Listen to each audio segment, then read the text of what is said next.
Hello, everyone. Welcome to this inaugural episode of the Journey Home podcast. Well, I should say at least the episodes that I am recording because my wife already has a bunch of episodes already finished. But yeah, I'm excited to start this new venture with you. Um, and right off the bat, I'm going to call an audible, so I apologize for any inconvenience. But in the trailer, I had mentioned that, I wanted to start with a series out of the book of Galatians, and I'm going to actually change that. So what happened was I recorded a few episodes, and as I'm, listening to them and editing them, I'm like, okay, I like it. It's good. But I don't know. I just couldn't shake this feeling like it wasn't quite the right structure or the right framework for me to say some of the things that I really wanted to say. And so, I'm still going to incorporate a lot of a lot of similar ideas that I would have ended up sharing in that original plan. But I think I'm just going to take a little bit of a different approach to it. But again, I think at the end of the day, we'll end up talking about a lot of the same ideas. And in the future, I might, still go ahead and just record that type of a series. But for now, just to start off, we're going to start with a series that I'm going to title Things That Get in the Way. Things That Get in the Way. Okay, so I'll explain what I mean by that in a minute. But since this is our first episode, I just want to give you a quick sense of just the types of things that I would want to talk about and where I hope we can go in these podcasts.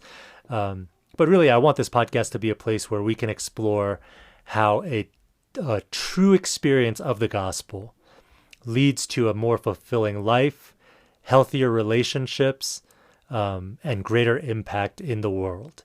And so, just to be clear, like, I don't think those are the only benefits or byproducts of the gospel.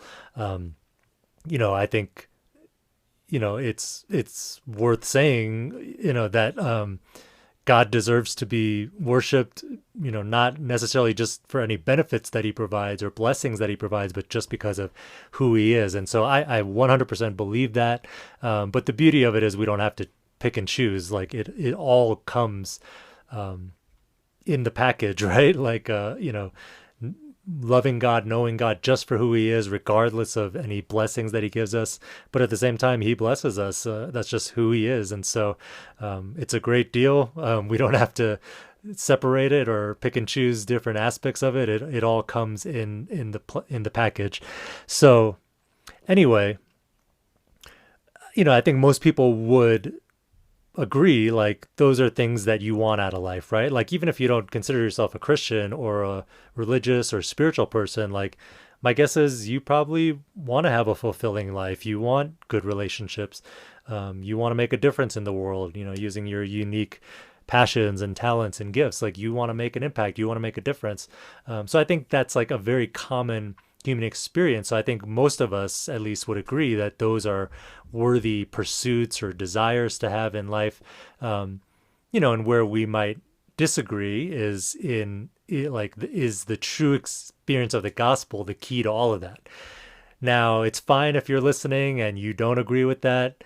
Hopefully something that I'll say along the way might make you think about it more or cause you to change your mind.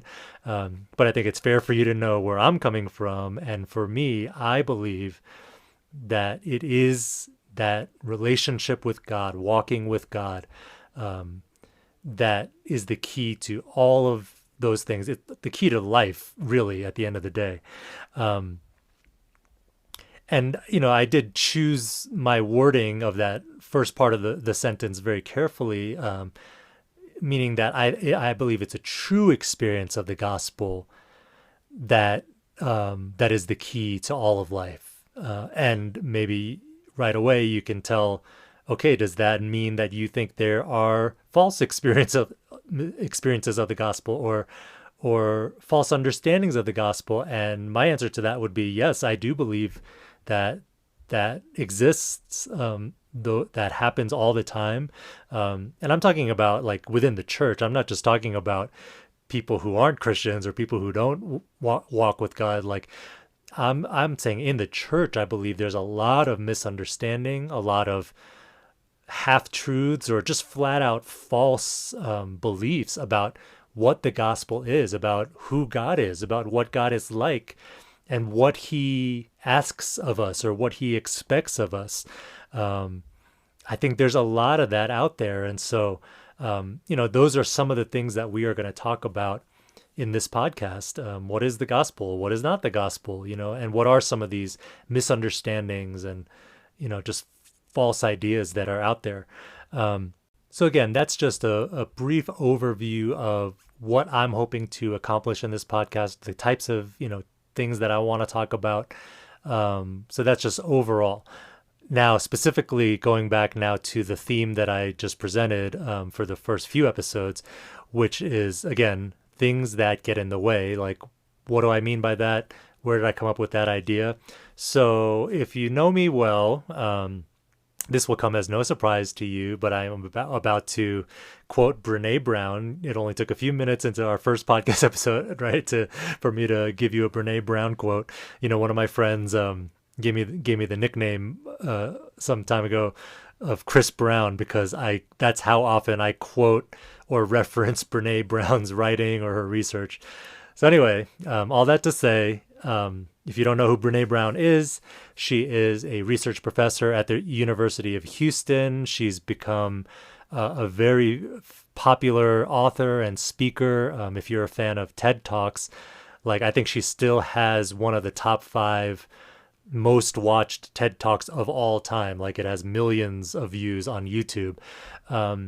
And she writes and researches about the ideas about courage, wholehearted living, leadership, and all these kinds of things. And related to that, she talks a lot about shame, vulnerability, because she believes those things are the things that really get in the way of courage and other things.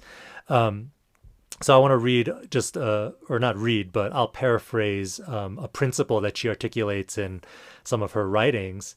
But she says that as much time as she spends trying to understand the way, that's her term, just the way, and we can just fill in the blank with whatever the way is that we're talking about, she will spend 10 times as much researching what gets in the way. Okay, so using her own work or her own research as an example, she tells a story, she's known today as a shame researcher or a shame expert, but she didn't start out by studying shame or even understanding shame and all of its effects. She really started out trying to understand human connection and empathy and what leads to greater connection and more empathy.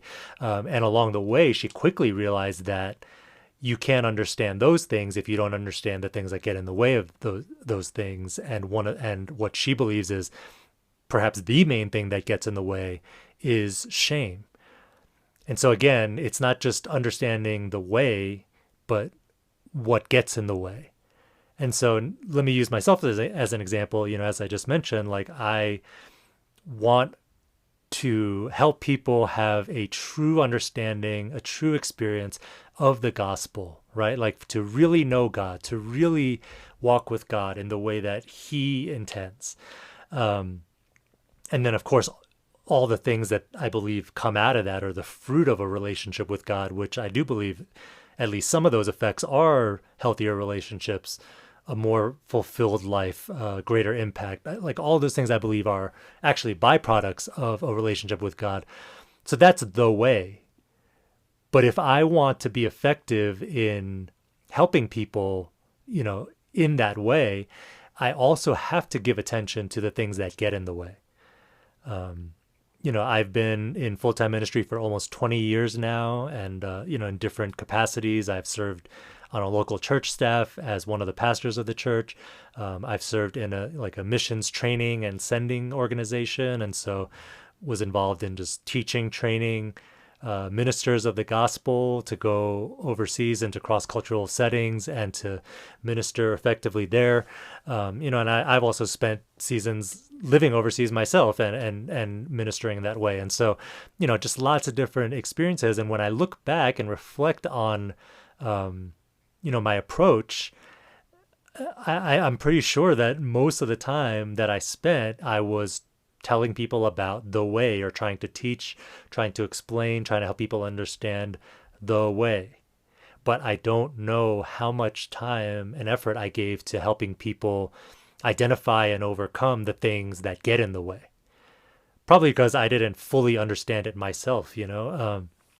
And maybe some of you listening can relate to that, right? Like whether you're a leader or pastor, or just, if you're a believer, my guess is at some point you have tried to share the gospel with someone, or you have tried to, teach a Bible study, or disciple someone. And if you've done it long enough, I am confident that you, at some point, you got to a point where it didn't seem to be sinking in, or the person didn't seem to be grasping or understanding, or maybe it just didn't seem to be changing their life in the way that we believe that God can and does. Or maybe it's just in your own life, right? Like forget about anybody else. Like maybe it's been your own life where you've seen this wall or this disconnect, right? On one hand, like I believe certain things to be true, but for some reason that doesn't seem to be translating into any kind of meaningful transformation in my heart or my life or whatever.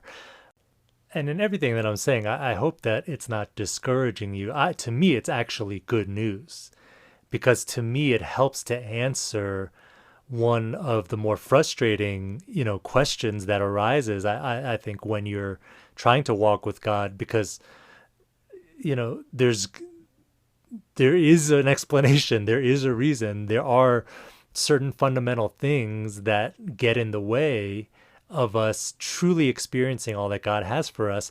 And if we can begin to identify and understand those things, then we can navigate it. I think the problem that at least I've had, in my past experiences, is that I just wasn't even aware of some of these things. So, and how they worked in our lives. And so, of course, every human being is going to be different, but I do think there are some basic fundamental things that are common to pretty much all human beings, that do get in the way of us walking in a right relationship with God. And so that's good news. And so I want to make sure that we are always coming back to and rooting ourselves in the good news, because that is the gospel, right? The gospel, I mean, literally the word means good news, and it is good news. So if you need a little good news today, I want to just remind you that God has a real plan for you. There is a real God who loves you, who created you, and he didn't just leave us to figure things out on our own, but he actually wants to walk with us in close relationship. And it's in walking with him and knowing him that we're actually transformed and we are changed and we're blessed. There's many blessings that God wants to pour out on us. And again, that's not, I wouldn't even say that should be our main motivation for walking with God, but it's just part of who he is. He's a good God, and he wants to bless us with, with joy, with happiness, with healthy relationships, and even a great impact on the world. Like, these are some of the blessings that he gives us just because he's good. But this is the good news. And yes, there are things that get in the way of us experiencing that.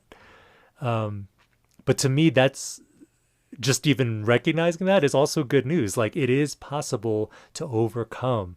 There's nothing wrong with you that someone else that isn't the same thing that's wrong with the rest of us, right? Meaning, like, you're not alone in some of the things you might be struggling with, or some of the ways you might be feeling stuck or even lost.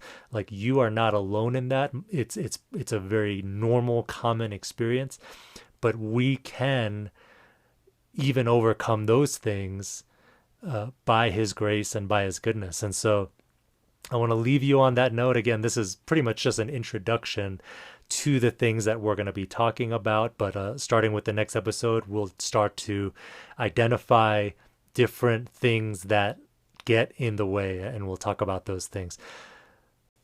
So lastly, I just want to say, I really want to engage with you guys as I create these podcasts. If you look in the show notes below, there should be information about different ways to connect with us. You can email us, you can reach us on social media, and I think there's even a link where you can leave a voice message. I haven't really tested that one out, to be honest, but I would love if one of you would just try it out for me and leave me a message, even if you just want to say hello. But even better than saying hello would be if you have a question, if there's something that I mentioned even in today's episode that wasn't super clear, or you would like me to talk more about, or just try to explain better. Any feedback, any questions that you have, like, I would love to engage with you guys on this, in that way. Like, again, I really want these podcasts to be helpful to you. And so, any suggestions that you have that can help me to do that and serve you guys better, would love to hear it. And so, yeah, so that's going to be it for today. Thanks for tuning in, and God bless you. We'll see you next time.